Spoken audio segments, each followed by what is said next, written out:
I started to say it's that time of year that I know you're there, but I can't see you. No, it's so good to see everyone now, not as much before, but now. So good for you to be here. Thank you. I think we're going to enjoy our Bible class together. We're in 2 Kings chapter 10, and as you're turning there, 2 Kings 10, I heard so many people reminiscing. I have a great crowd, by the way. This is tremendous. But I heard so many people reminiscing about what you see, the show, right? Everybody knows the show. We know bigness of family because of the Brady Bunch.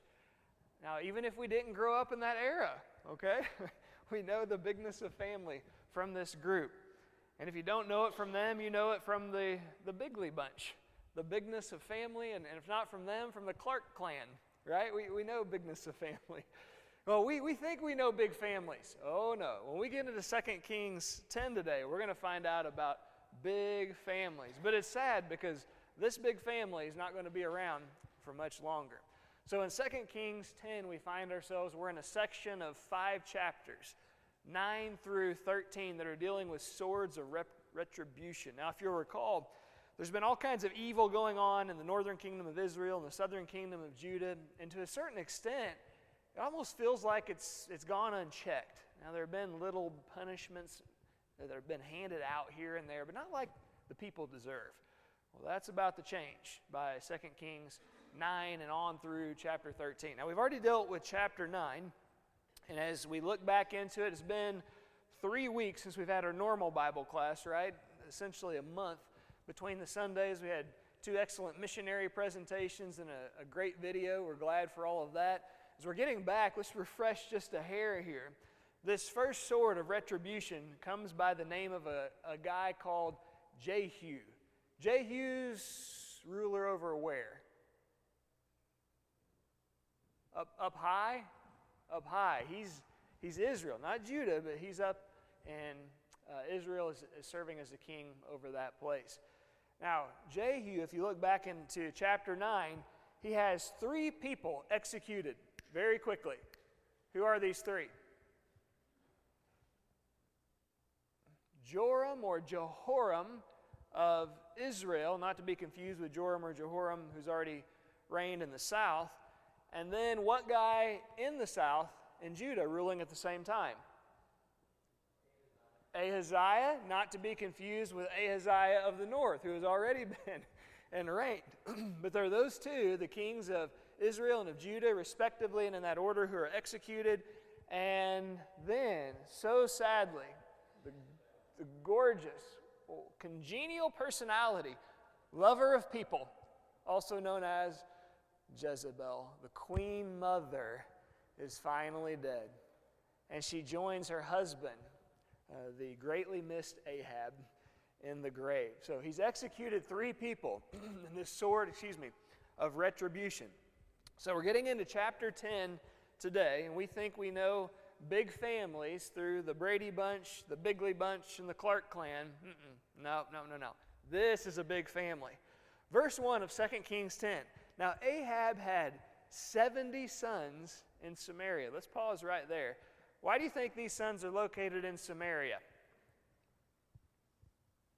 Remind me of geography here. This is about in the center of the screen, just a little up and left. What's Samaria?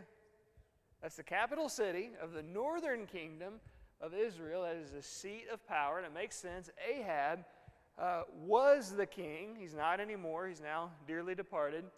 But Ahab had 70 sons in Samaria. Now, let's think about that for just a minute. Not 70 kids, 70 sons. I'm going to guess that there were probably some daughters along the way. In fact, we're going to know of one here before too long. That's a lot of kids. Whew, poor Jezebel. How is it even possible that one woman could have so many children? Oh, not one. Okay. Yeah, this isn't coming just from one lady, is it? Now, we don't have a lot of information about this, but it's very common for kings to have a harem, right? A whole house of extra women, probably a lot of concubines.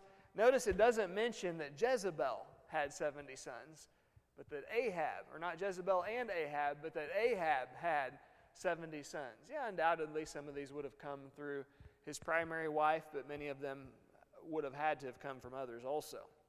Ahab had 70 sons in Samaria. That is a big family. You could easily see perhaps as many as 100 children that he might have had. And Jehu, who's the new ruler in Israel, wrote and sent letters to Samaria, to the capital city, to the rulers of Jezreel, to the elders, and to those who reared Ahab's sons. So we know why letters would be sent to Samaria. Why would letters also be sent up about 25 miles to the northeast, about the middle of the screen in Jezreel? Okay. Good. It's closer to from where Jezebel comes, but yeah, lives there. Yeah, spends a lot of time in that place. Remember, that's like a secondary hangout. That's kind of the Camp David for presidents, but that's the Camp David for the kings back here. This is also the place where Ahab looked out and he noticed a beautiful piece of land. What was that pretty place right beside his? It was a vineyard that belonged to, starts with an N, Naboth is that guy's name. And he said, man, my summer getaway, if I had a vineyard like that, I'd knock out the vineyard. I'd just put a vegetable garden in there. But if I had that piece of land, he says, my life would be complete. Now think about it. You're king, and you have these two ridiculous homes and beautiful places. You can pretty much have anything, anywhere you want. But his life just isn't complete until he gets this little plot of land right beside his where he can put in a vegetable garden. And so he goes and he talks to Naboth, and he says, hey, once you sell that to me, I'll give you a pretty penny for it. I just really want that. He says, no, this is the inheritance of my family. This piece of land means everything to me. And so then he's walking around the house pouting, and his wife says, oh, honey, boo-boo-boo-boo, what's wrong? And he says, Naboth, what? So they go through. She said, what do you mean he won't sell that to you? She said, I will give you, meaning you won't have to even pay for that place. Well, we know what she does, and she murders him and takes over, and the Lord was very upset about that. But that goes on in Jezreel. That's not even his main place. So letters are sent by Jehu, writes them, sends them to Samaria, the capital city, to the rulers of Jezreel, to the elders, and to those who reared Ahab's sons. Ahab can't do it. He's gone. But probably even when he was alive, he wasn't doing it. And these people who are taking care of these 70 sons, this letter reads this way. Now, as soon as this letter comes to you, verse 2, since your master's sons are with you, and you have chariots and horses, a fortified city also, and weapons. What he's saying is you have everything you need to be a fortified nation, to protect, to fight, to lead. You have subjects. Verse 3, this is a challenge put before them. Choose the best qualified of your master's sons, set him on his father's throne, and fight for your master's house. My dad told us kids growing up, and he passed on this advice to us. He said, this is what my dad told me. He said, son, and he'll tell the other kids too, there are some people in life that are just crazy. And he didn't mean that like insultingly. Hear me out on this. But what he meant by it, he said, there are some people who aren't in the right state of mind, and you just don't mess with them. There are some people you just don't know what they're capable of doing. I'm going to guess that Jehu's one of those guys that you just don't mess with. He's like he was born to fight. He just has that kind of spirit about him. It's like he enjoys it. And he's challenging him here, hey, I'd like to fight. Let's have an all-out war. Now, who thinks that way? That's Jehu.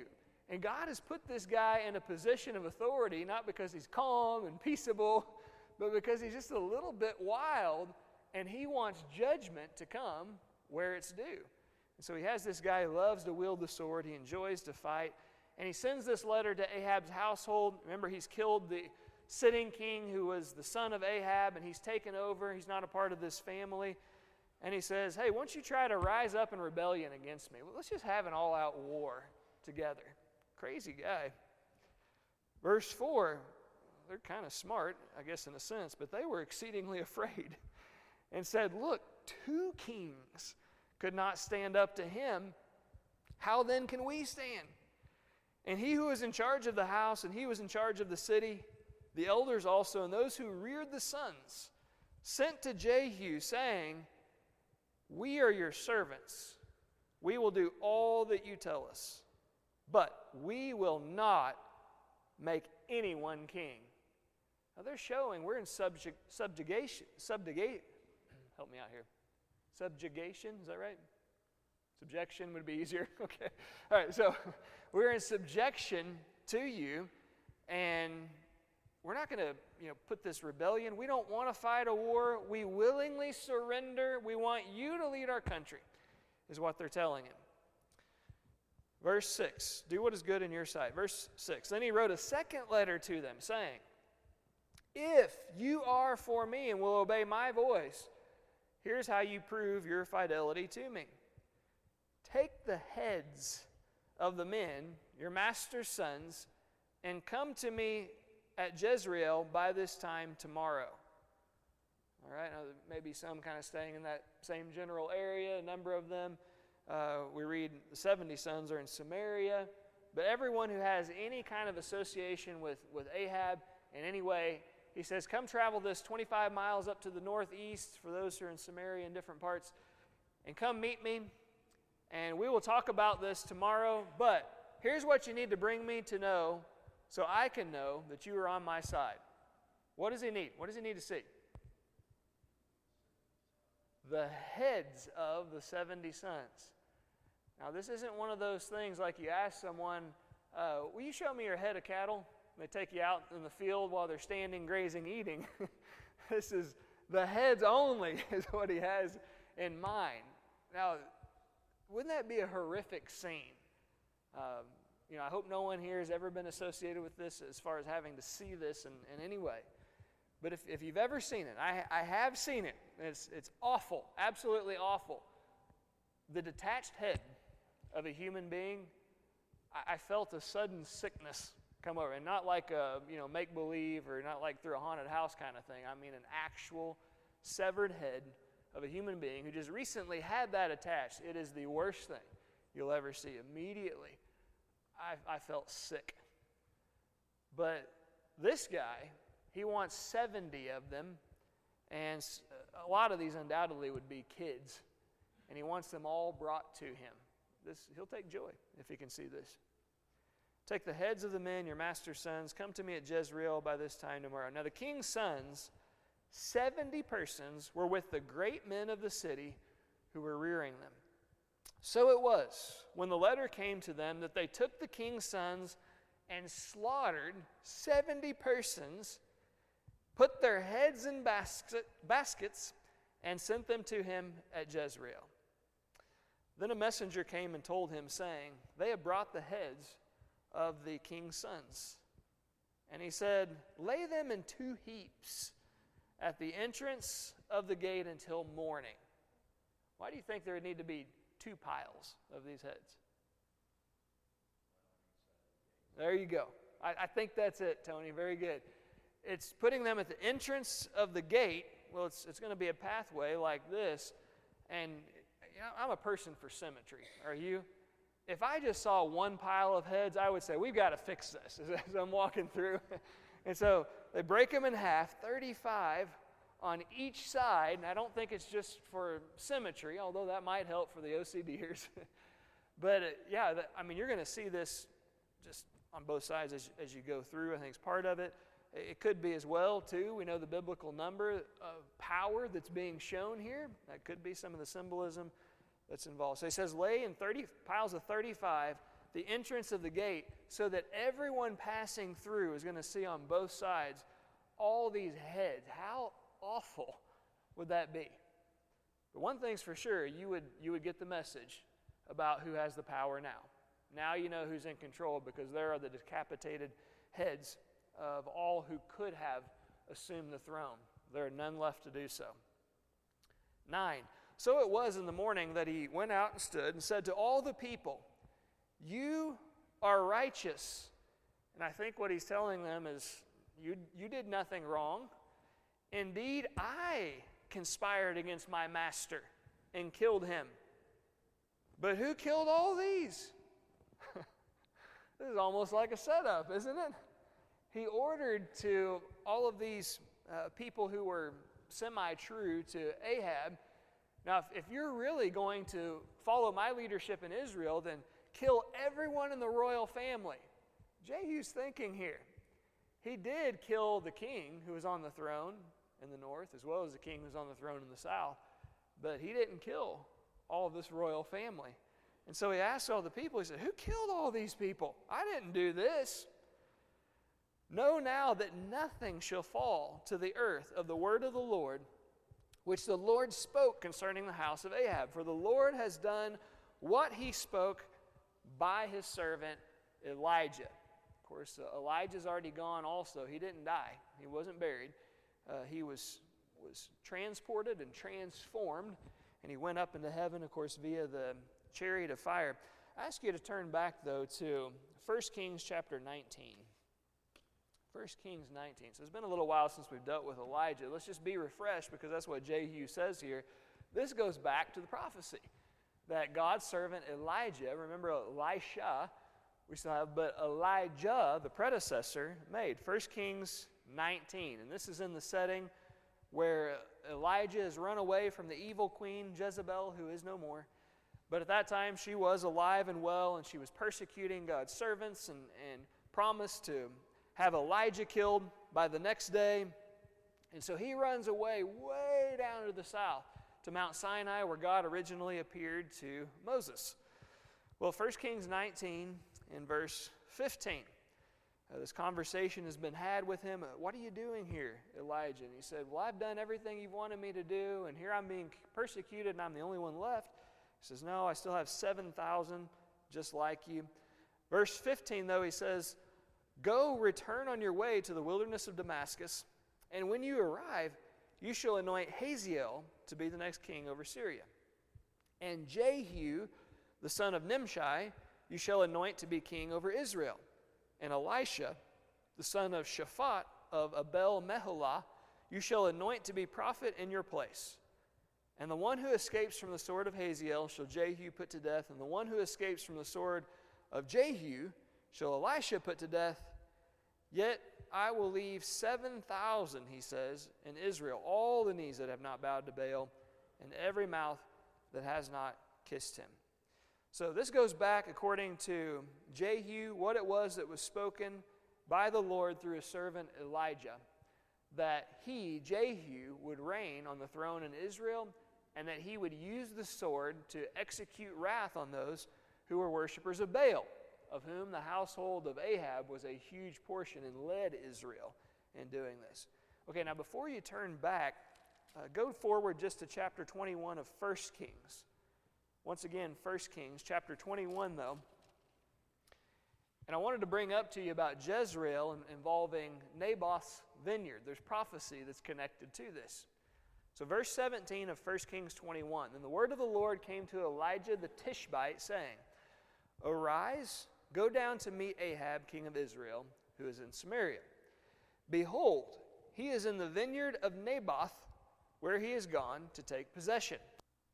And you shall say to him, thus says the Lord, have you killed and also taken possession? And you shall say to him, thus says the Lord, in the place where dogs licked up the blood of Naboth, shall dogs lick your own blood. Ahab said to Elijah, have you found me, O my enemy? He answered, I have found you because you have sold yourself to do what is evil in the sight of the Lord.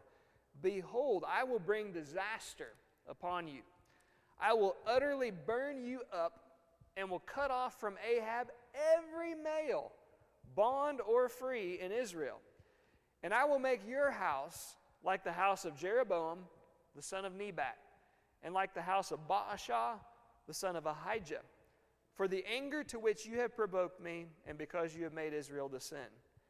And of Jezebel, the Lord also said, the dogs shall eat Jezebel within the walls of Jezreel.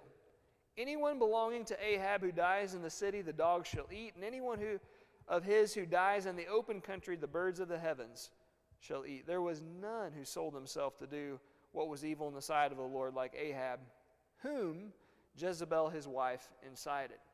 He acted very abominably in going after idols that the Amorites had done, whom the Lord cast out before the people of Israel.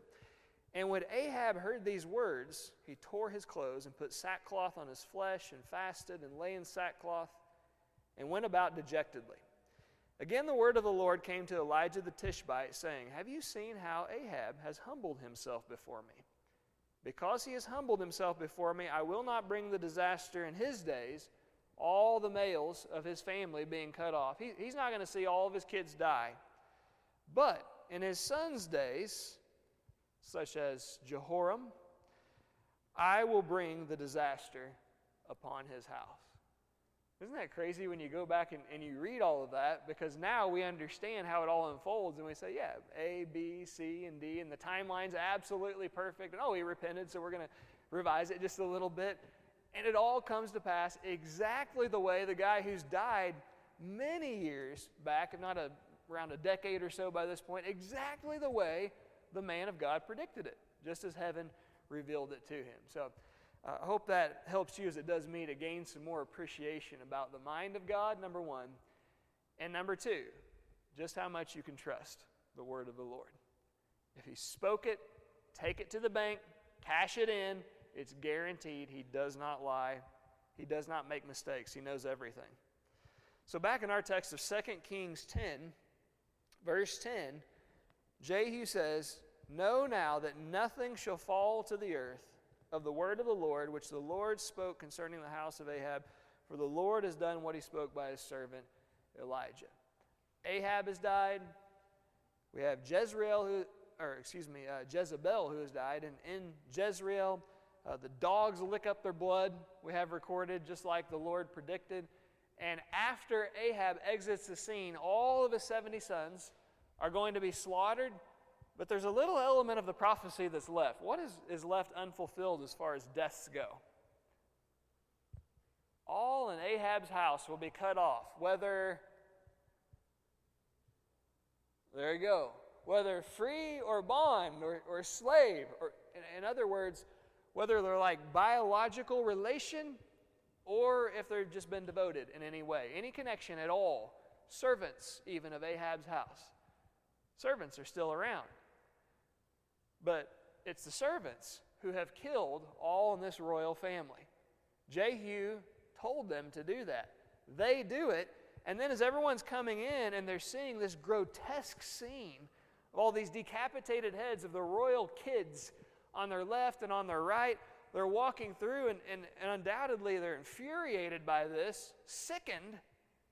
And Jehu, their king, stands before them and he says, Hey, look, you guys didn't do this. I know that. None of you would do such a nasty thing. And he says, it's true. I killed the king that nobody really liked anyway and took over his throne. I didn't do this.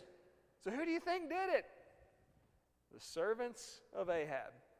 And he says, this is to fulfill the word of the Lord that came through the prophet Elijah. That not only all of the free and the biological of Ahab's house, but also all the servants, any who had in connection to him, would be executed also. Verse 11, So, understanding this, Jehu killed all who remained of the house of Ahab and Jezreel, and all his great men who had been taking care of and rearing those 70 boys, and his close acquaintances, and his priests, until he left none remaining.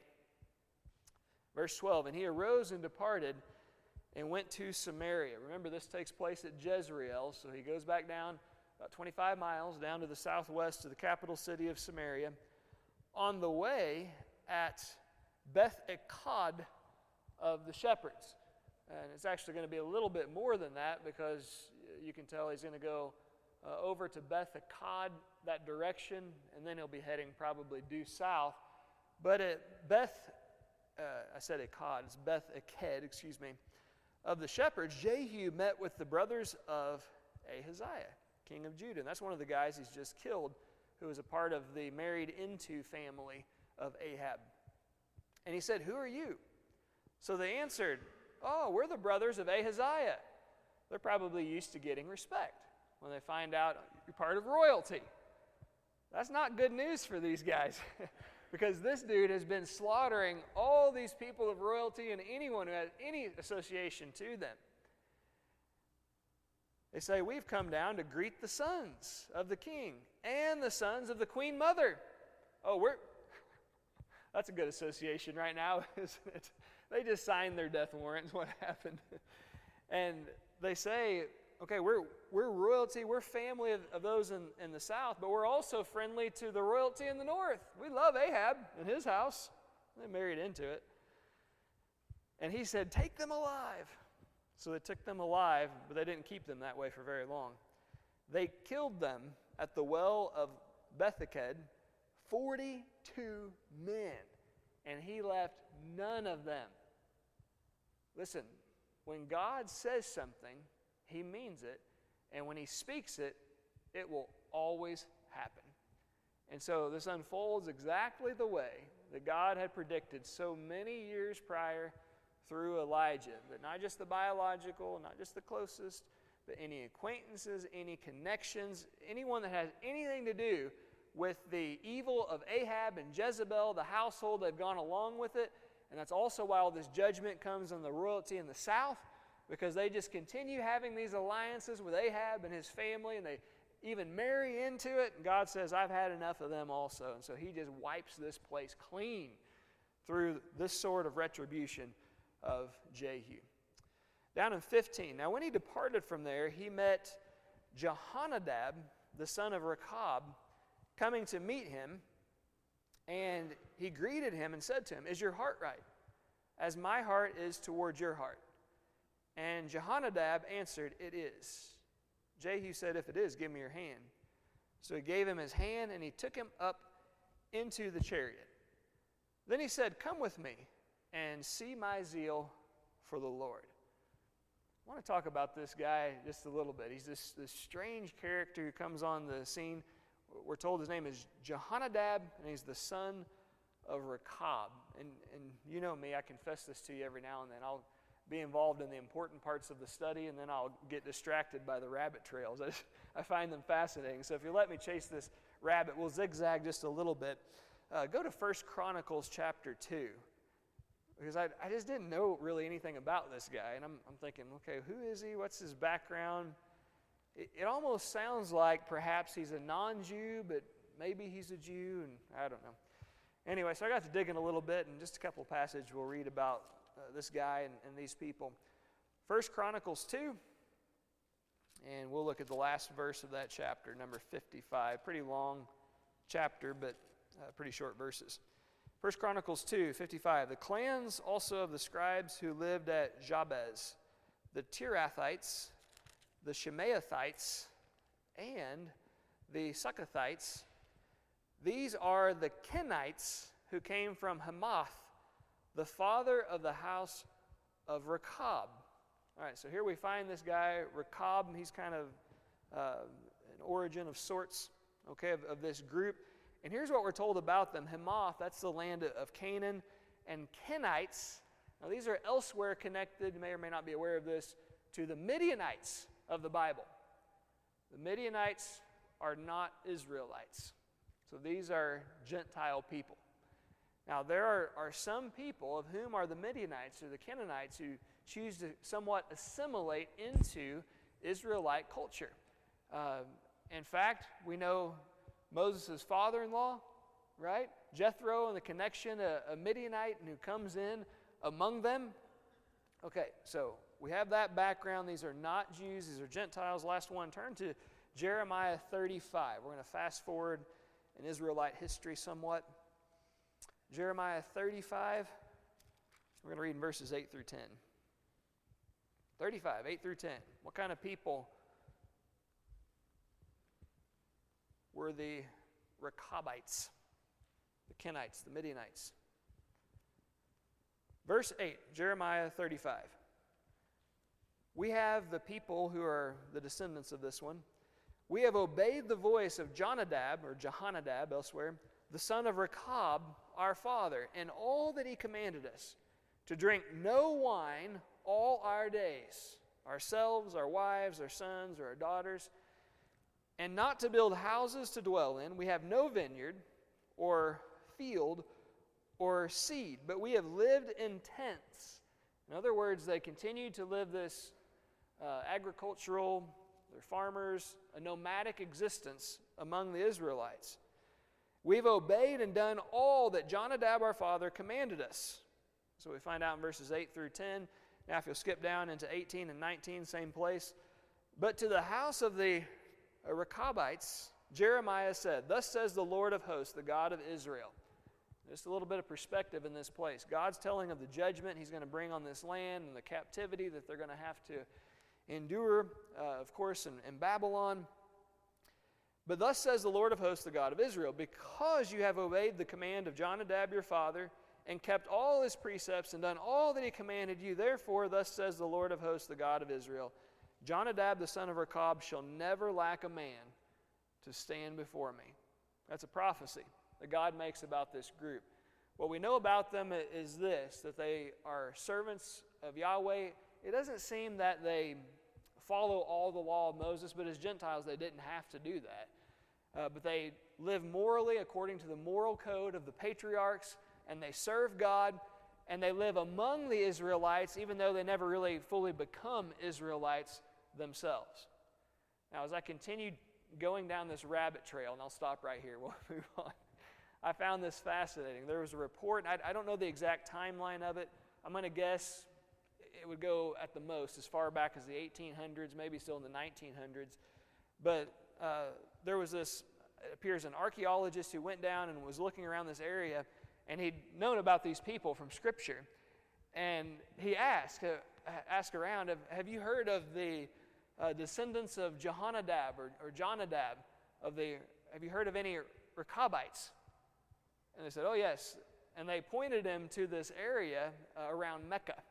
And they said, if you'll go there, there's a group. And he goes and he arrives in this place, and they're still living, 60,000 of them, this nomadic lifestyle, following the strict orders of Jehonadab. And I found that fascinating, especially in this study, as you read in this prediction that's made. God says, there shall never lack a man of these to stand before me because of the moral code that exists among them. And anyway, I found that interesting. I thought you might also. But the rabbit trail, we'll cut that off there and get back to the more important things here. So back in our text of 2 Kings 10, that's the background of this people as well as some of their future, even to the present time. Verse 16. Then he said to him, come with me. This is Jehu speaking to the leader of this group, the Rechabites, speaking to Jehonadab though. Then he said, come with me and see my zeal for the Lord. So they had him ride in his chariot.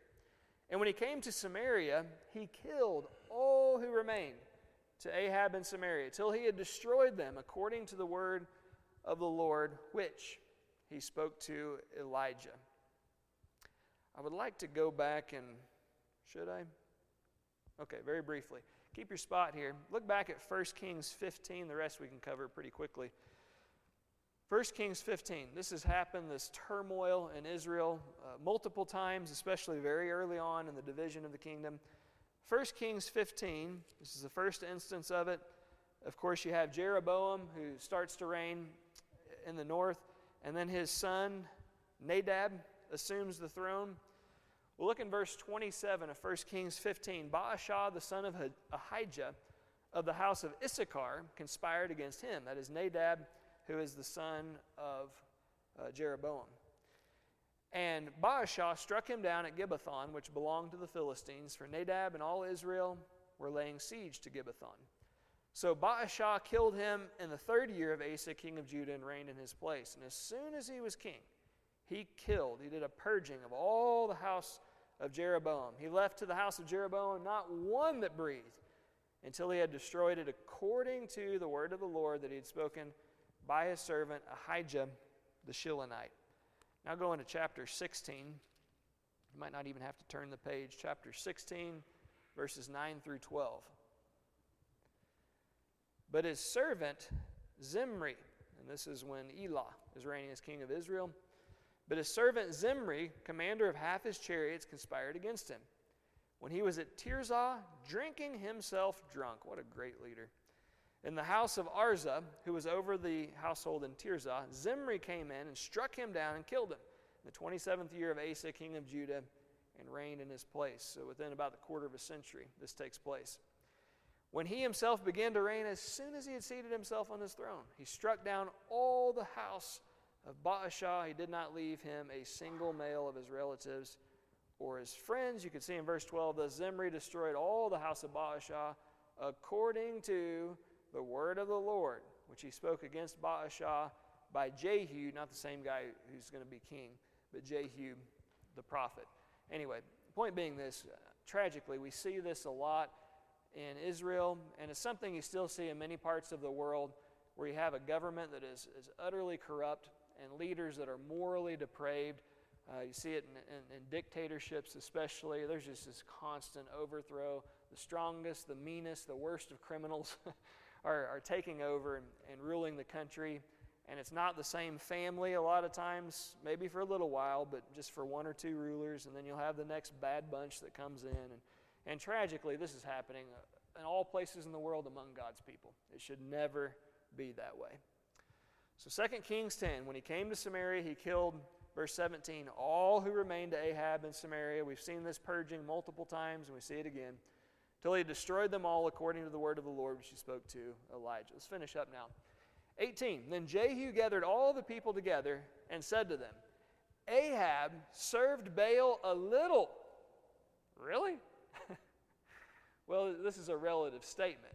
He's saying, Ahab basically, he ushered in, his wife did, all this religion of Baal, set it all up, it's rampant.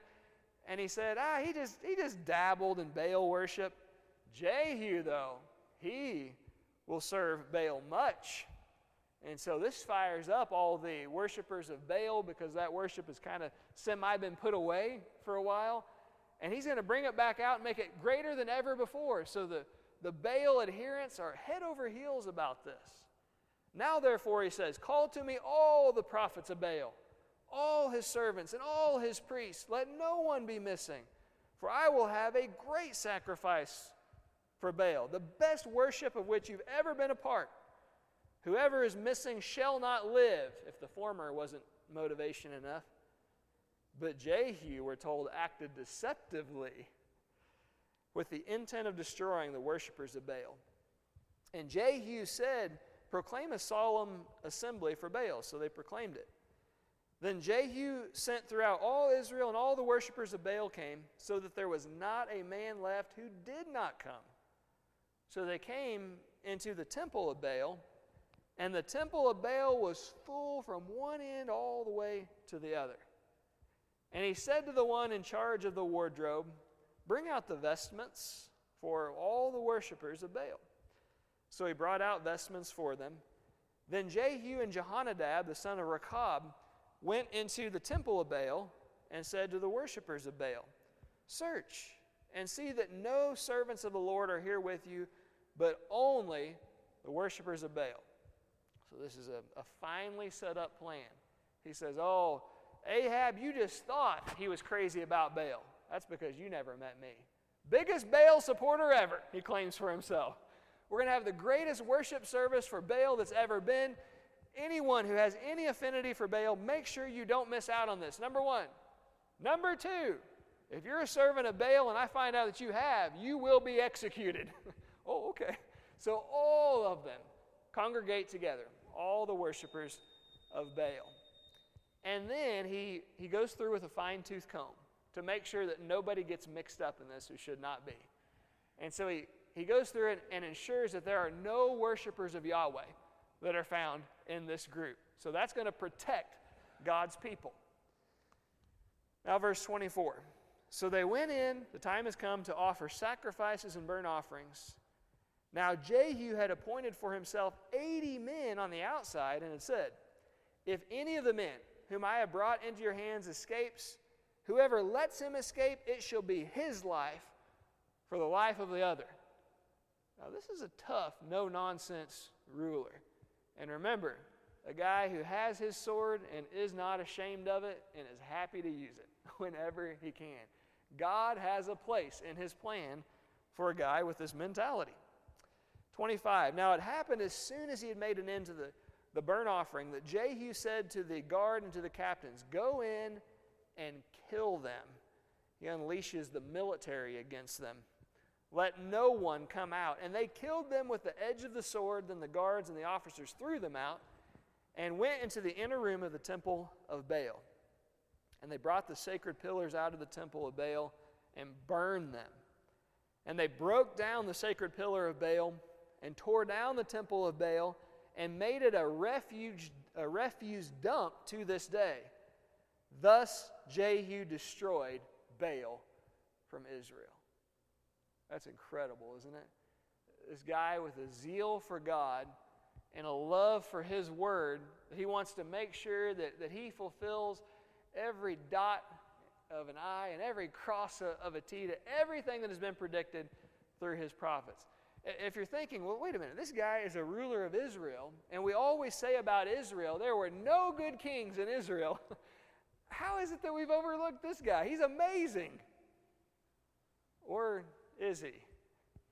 Yes, there were some positives about Jehu, but not all is good. Verse 29, however, Jehu did not turn away from the sins of Jeroboam, the son of Nebat, who had made Israel sin, that is, from the golden calves that were at Bethel, up in the north, and, down in the south more, and then also, of course, Dan that's up at the top. And the Lord's, that's our, no it's not. And the Lord said to Jehu, because you have done well in doing what is right in my sight, and have done to the house of Ahab all that was in my heart, your son shall sit on the throne of Israel to the fourth generation. So He's going to reward the family, and they'll get a little mini dynasty that's set up from this. Why don't they get more? And why doesn't he receive more blessing from God? Because his heart was not as it should be before the Lord. Who would like to say 31, our memory verse? 2 Kings 10:31. Let's go, Emily, please. Very good on your part, but not very good on the king's part. Thank you for that, Emily. Yeah, so and that's kind of a repeat of what we heard, but he wasn't interested in following all. He liked snippets of it, and yeah, that's okay. That fits what I want to do, and my mission here. We have to be careful about this, don't we? Not to pick and choose the things that we want and say, that's pretty good or probably good enough. We should want to follow all that the Lord has told us. So is he a good king in Israel? I don't believe he'd be classified. There is no good king in Israel. He's a better king, I think it's proper to say. He's a better king than the others. And God pays him that compliment, but he's not a full, devoted servant of God, as he should have been. 32, in those days the Lord began to cut off parts of Israel. I'm going to switch maps right here. We'll get more into this next week. And these are in the days of Jehoahaz and Joash. Jehoahaz is the son of this guy, Jehu. So he's the next ruler. And you can see that the territory of Israel starts to shrink more and more. Under his reign, Jezreel is not even going to be included in Israel any longer. The Lord began to cut off parts of Israel. Hazael, who's the king up to the northeast, conquered them in all the territory of Israel. From the Jordan eastward, all the land of Gilead, Gad, Reuben, and Manasseh, it's all this area. From Aroer, so if you go over left on the map, this spot all the way up, including Gilead and Bashan. Now the rest of the acts of Jehu, all that he did is mighty. They're not written in the books of the Chronicles of the king of Israel. So Jehu rested with his fathers, and they buried him in the capital city of Samaria. Then, as you can see on the screen, Jehoahaz, his son, reigned in his place.